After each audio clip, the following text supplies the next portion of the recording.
જય ગૌ માતા, જય ઠાકોરજી, ધનરાજ પ્રાકૃતિક ફાર્મ, નારાયણભાઈ વસરા, ગુજરાત, રાજકોટ, ઉપલેટા. મિત્રો, આપણે ઘણી વખત સંવર્ધન વિશેની વાત કરતા હોય. ઘણા બધા લોકો પોતપોતાના અનુમાન પ્રમાણે બતાવતા હોય.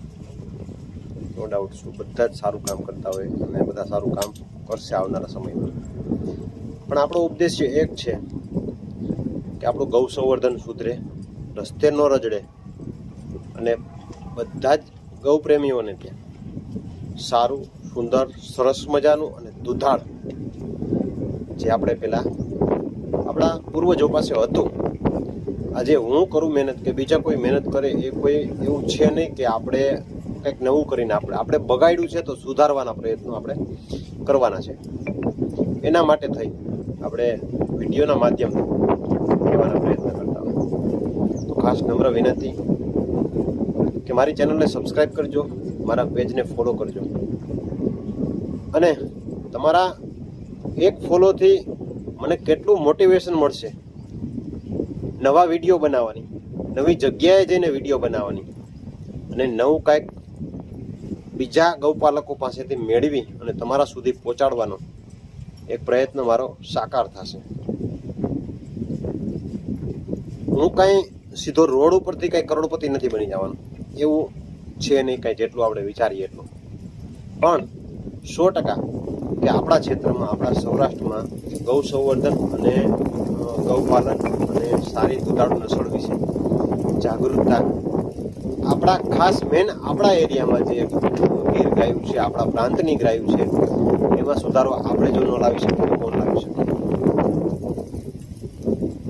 સામાન્ય રીતે પહેલાં બધા આપણે બધાની ગાયોમાં 8-8, 9-9, 10-10 લીટર વાળી દૂધવાળી ગાયો આપણા બધાના આંગણે હતી જ નહોતી, એવું નહીં.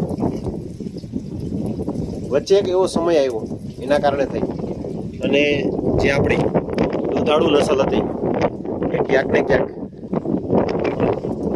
નષ્ટ થઈ અને માંગરો વેલો, જેના કારણે થઈ અનાથ ગૌશાળાઓ અકલ્પનીય ખુલી, એના કારણે થઈ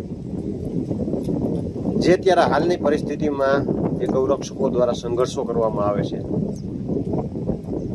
જાગૃત લોકો દ્વારા સંઘર્ષ કરવામાં આવે છે, આ બધા જનો મેન મૂળ કે જ્યારે બગડ્યું ત્યારે બધી વસ્તુ નિર્માણ થઈ.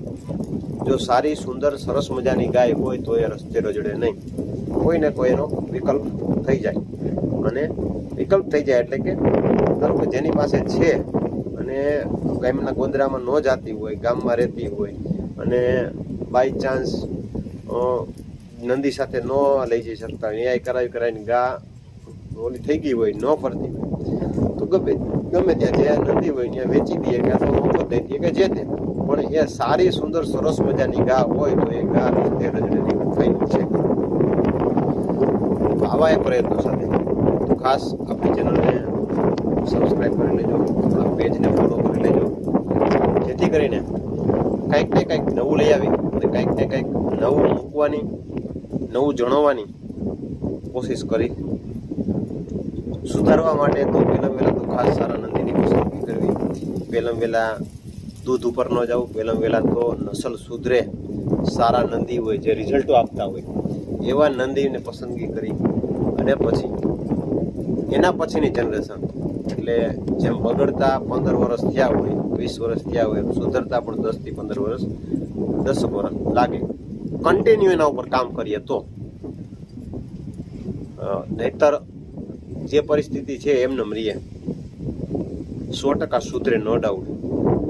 કેમ કે રિઝલ્ટો મેળવેલા, અનુભવેલા અને જોયેલા. સાવ નબળી ગામમાં સારા નંદી મૂકેલા, 80 થી 90% નંદી ઉપર રિઝલ્ટો આવેલા, સારી કાન કન્ડિશન, માથું, કલર, રૂપ, બધી જ વસ્તુ આવેલી, બોડી સ્ટ્રક્ચર બધું જ આવેલું. અને એના પછીની જનરેશનમાં બહુ સારામાં સારું રિઝલ્ટો અને એ ગાયો પણ પાછી ઊંચી કિંમતમાં વેચાયેલી, એવા આપણા પ્રત્યક્ષ જોયેલા છે. ખાસ કરીને વિડીયોને લાઈક કરજો, આપણી ચેનલને સબસ્ક્રાઈબ કરવાનું ન ભૂલાય, પેજને ફોલો કરવાનું ન ભૂલાય. અને ઘણી વખત આપણે કીધેલું છે વાછડી બાબતથી તો આપણા પેજને ફોલો કરેલું હોય તમે લાઈવ ફેસબુક વિડીયો મારી સાથે શેર કરજો. 100% જવાબ આપવાનો પ્રયત્ન કરીશ, મને જેટલી ખબર હશે એટલી. એમને જે કોઈ મને પ્રશ્ન પૂછે એ વસ્તુ શક્ય નથી કે એનો જવાબ મારે કઈ રીતે તમને દેવો, કેમ કે લાઈવ વિડીયો શેર કરેલો હોય તો અંદાજિત એમાં ખબર પડે.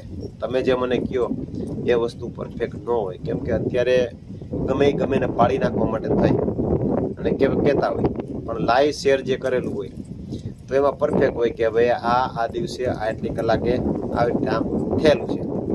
એટલે ઘણી વખત હું ખોટો પડું, એવું નથી કે ન પડું, પણ 90% અનુમાન સાચું રહે છે, એ ફાઇનલ છે. તો ચાલો નવા વિડીયો સાથે મળશું. જય ગૌ માતા. અને કંઈક ને કંઈક નવું લઈ આવવાનો પ્રયત્ન કરીશ, તો આપણા ચેનલને સબસ્ક્રાઈબ કરવાનું ન ભૂલાય, જેથી કરીને મોટિવેશન મળે. જય ગૌ માતા.